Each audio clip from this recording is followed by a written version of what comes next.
From the Nationwide News Network. Comprehensive, incisive, tough. This is Nationwide at 5. Good afternoon, I'm Andrew Cannon. Coming up in the news at 5 for this Saturday, February 28, 2026. We begin with news on the international scene as U.S. President Donald Trump says Iran's Supreme Leader Ayatollah Ali Khamenei is dead as the Middle East is now on edge following massive strikes on Iran by the U.S. and Israel earlier today. Back home, 5 Manchester residents slapped with lottery scamming charges following simultaneous operations across the parish. Police say fatal shooting of 3 men in Cowell Garden, St. James by officers was linked to a robbery in another community in the parish.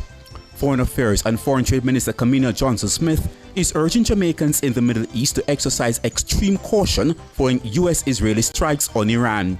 On the international scene, Israel's Prime Minister Benjamin Netanyahu had said that there are growing signs that Khamenei is dead, and many persons are now asking what's next for the Middle East. And in sports, Man City scrambled win at Leeds. The details after this.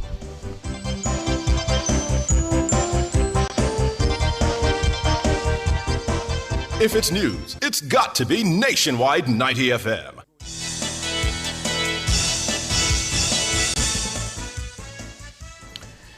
We begin with a developing story on the international scene. Donald Trump says Iran's supreme leader, Ayatollah Ali Khamenei, is dead after U.S.-Israeli strikes. The U.S. president writes on social media that it is justice for the people of Iran, Americans, and people from many countries throughout the world. He adds this is the single greatest chance for the Iranian people to take back their country, adding many Iranian forces no longer want to fight and he also said before and after satellite images revealed damage to Khamenei's compound in Tehran. The US and Israel launched attacks across the country. Israel earlier identified 7 officials it says it has killed, not including the supreme leader. In response, Iran launched attacks throughout the Middle East. Apparent Iranian strikes have been reported in Dubai, Doha, Bahrain, and Kuwait, places with US military bases or that are allied to the United States. Back home, 5 Manchester residents have been slapped with lottery scamming charges following simultaneous operations across the parish on Wednesday. The 5 are charged with breaches of the Law Reform, Fraudulent Conversion Special Provisions, and Dangerous Drugs Acts. They are 34-year-old Tyrone Campbell, 45-year-old Kesbert Turner, and 25-year-old Victoria Smith, all of the Carteret Road addresses.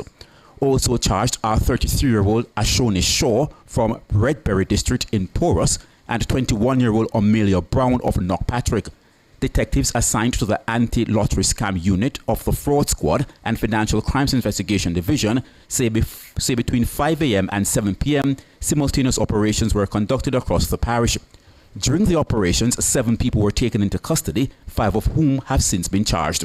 Additionally, more than $1.8 million in cash was seized, along with 9 motor vehicles, including a motorcycle.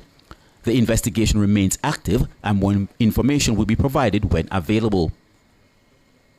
Meanwhile, head of the Jamaica Constabulary Forces Specialized Investigations Branch, Senior Superintendent Christopher Brown, says the operations reflect the commitment of the police to deal decisively with the scourge of lottery scamming.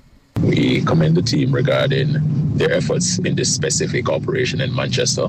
As an organization, we made a promise to provide a high-quality professional service, and we intend to keep it. So I'll also use this opportunity to alert the public to the negative consequences often associated with this illegal practice, and to encourage their support of the police in our efforts in ensuring safer communities within Jamaica. Senior Superintendent Christopher Brown, head of the Jamaica Constabulary Forces Specialized Investigations Branch. More Jamaicans are reporting incidents of malicious communication to the police. The revelation was made by head of the Jamaica Constabulary Forces Specialized Investigations Branch, Senior Superintendent Christopher Brown, at the Jamaica Youth Advocacy Network's Digital Gender-Based Violence Forum at the High Commission of Canada in Kingston on Friday. We're seeing 25 cases in 2023 in terms of malicious communications were processed. Remember, the numbers are much higher than this, but in terms of the offenses detected specific to malicious communication. And in 2024, there was a slight increase. And in 2025, when we last looked at the data, we are seeing 48 cases. So year on year, it's about 42% increase in terms of the number of reports for malicious communication. It could be two things. One, you trust the JSAFE, and so you come forward and share this information. Or two, the actors themselves are increasing the behavior. But either way, with your partnerships, the persons who are affected by this, we can certainly impact it in a more meaningful way. Malicious communication refers to any offensive communication sent to an individual with the intent to cause harm and slander. This can be done through the use of computers, smartphones, and social media platforms. According to data from the Center for the Investigation of Sexual Offences and Child Abuse, SOCA, in 2025, 22% of sexual offence cases began online with perpetrators targeting young people. Further to this, a regional survey conducted in 2024 by the United Nations Educational, Scientific and Cultural Organization UNESCO found that over 60% of respondents have experienced or know someone who experienced digital gender-based violence.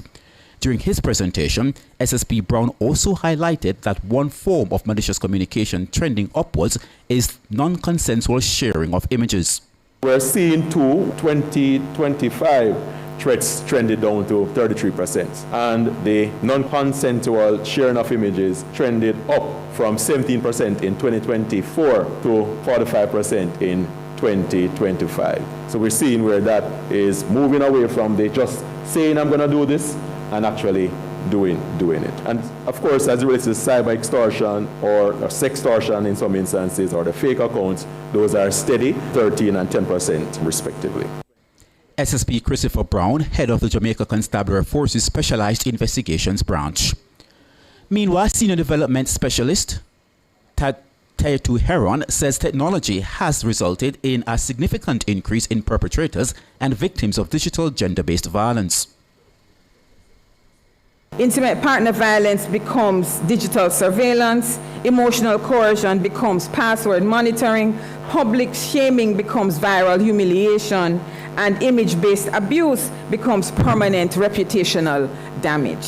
So the technology increases the speed, it increases the permanence, it increases replicability, and it also has cross-border reach. And of course, importantly, it multiplies the perpetrators. So one original abuser becomes hundreds more because people share it, and that is part of the problem. We become complicit because we share some of the information that really should not be shared.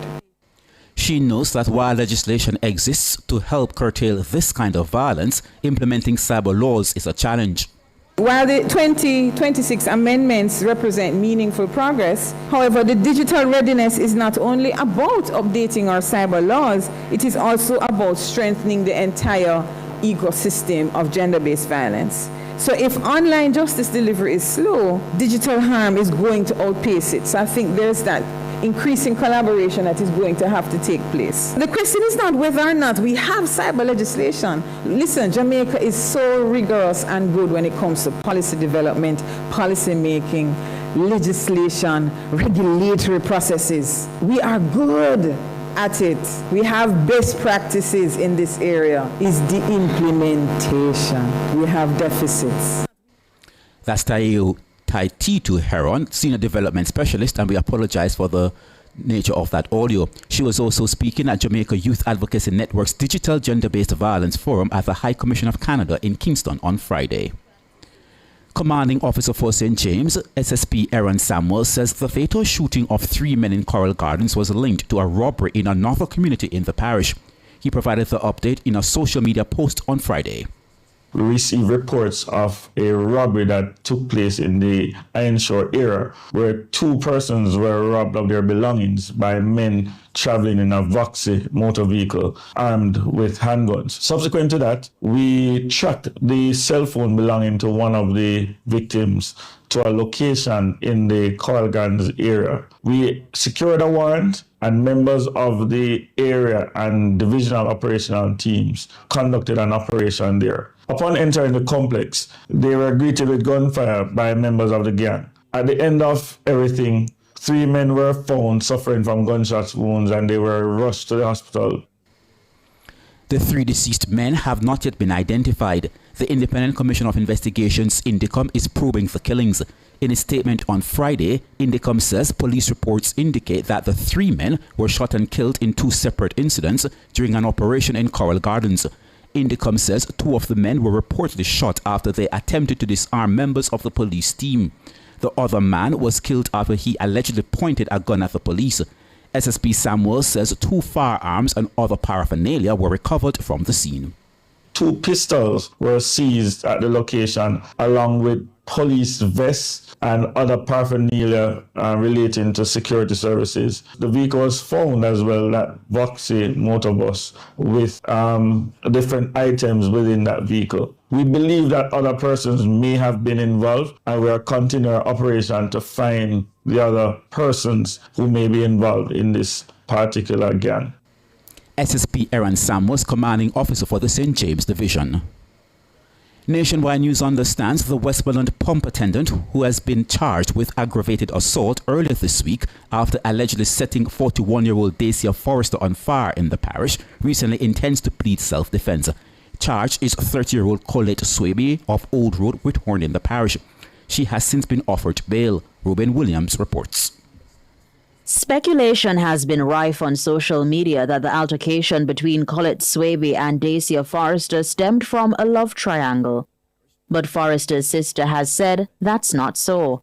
A highly placed source close to Swaby has also confirmed to Nationwide News that the altercation had nothing to do with a man. According to the source, the women first interacted in January this year at the gas station where Swaby works. Source says Forrester was a customer of the establishment. It's understood that Swaby refused to serve Forrester after she attempted to skip the line of customers waiting to purchase gas.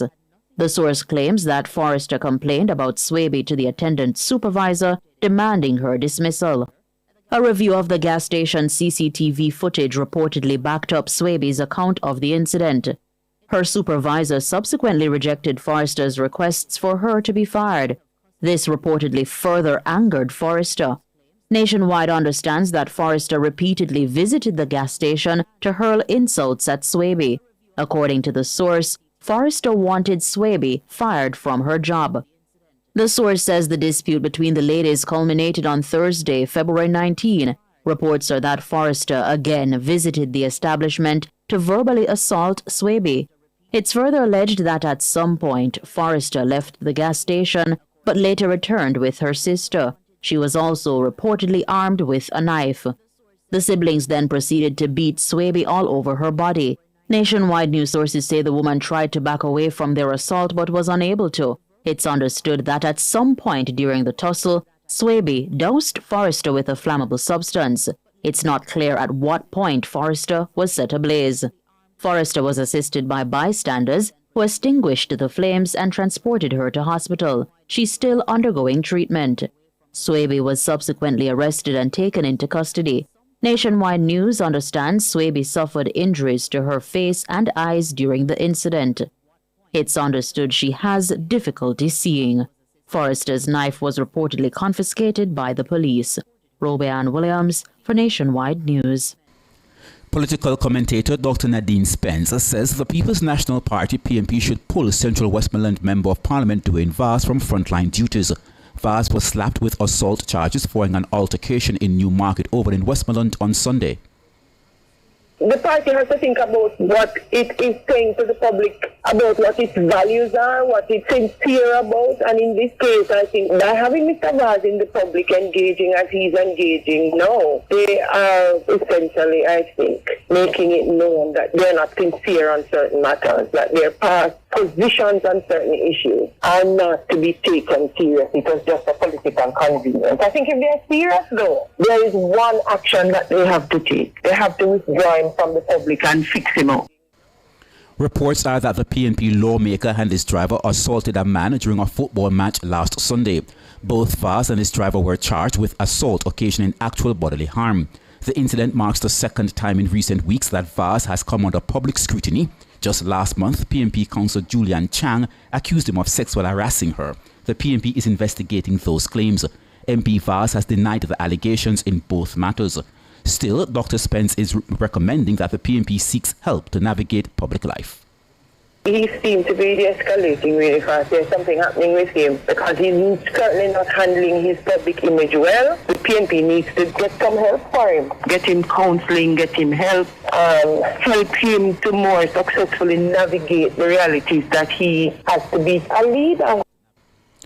Dr. Nadine Spence, political commentator. And still regarding matters on the Middle East, following from our first story, the Minister of Foreign Affairs and Foreign Trade, Kamina Johnson-Smith, is urging Jamaicans in the Middle East to exercise extreme caution. This as US President Donald Trump, he had announced major combat operations earlier, and there have been strikes in Iran. And the latest information we have is that the US President has declared that the Iranian leader is dead. The Ministry of Foreign Affairs and Foreign Trade is monitoring military hostilities in the Middle East at this time. The ministry is also generally advising Jamaicans to avoid all travel to the region at this time. Kamina Johnson-Smith, Minister of Foreign Affairs and Foreign Trade. The minister says if persons have specific concerns or an emergency and need to reach the ministry, they can do so at consular@mfatft.gov.jm or 1-876-391-8105. And as we continue to monitor the story, the US and Israeli, they had launched attacks across Iran, and in response, Iran, they had launched attacks throughout the Middle East, and apparent Iranian strikes have been reported in Dubai, Doha, Bahrain, and Kuwait, places with US military bases. Now, there are reports that more than 200 people have been killed across Iran, the Red Crescent says. New explosions were reported across Iran on Saturday evening, and Israel says its Air Force continues to operate in the country. More than 200 people have been killed across Iran and the Red Crescent, as we had said earlier, and we'll continue to monitor that story. And now to sport. Antoine Semenyo scored just before halftime as title-chasing Manchester City escaped Elland Road with a victory over an energetic Leeds United. The hard-earned outcome narrowed Arsenal's lead to 2 points at the top of the Premier League. The final score in that match, Leeds 2, Manchester City 1. And now for a recap of the top stories making the news at this hour. US President Donald Trump says Iran's supreme leader Ayatollah Ali Khamenei is dead as the Middle East is now on edge following massive strikes on Iran by the US and Israel earlier today. 5 Manchester residents slapped with lottery scamming charges following simultaneous operations across the parish. Police say fatal shooting of 3 men in Coral Gardens, St. James by officers was linked to a robbery in another community in the parish.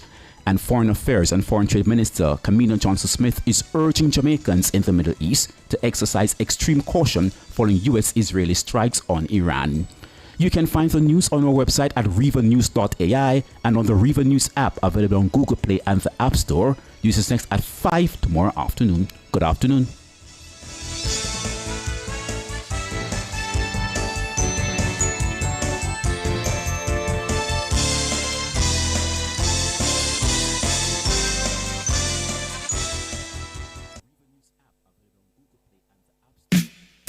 Turn up the heat with Hot Listing, Nationwide 90FM's new on-air and online classifieds feature. If you have a car for sale,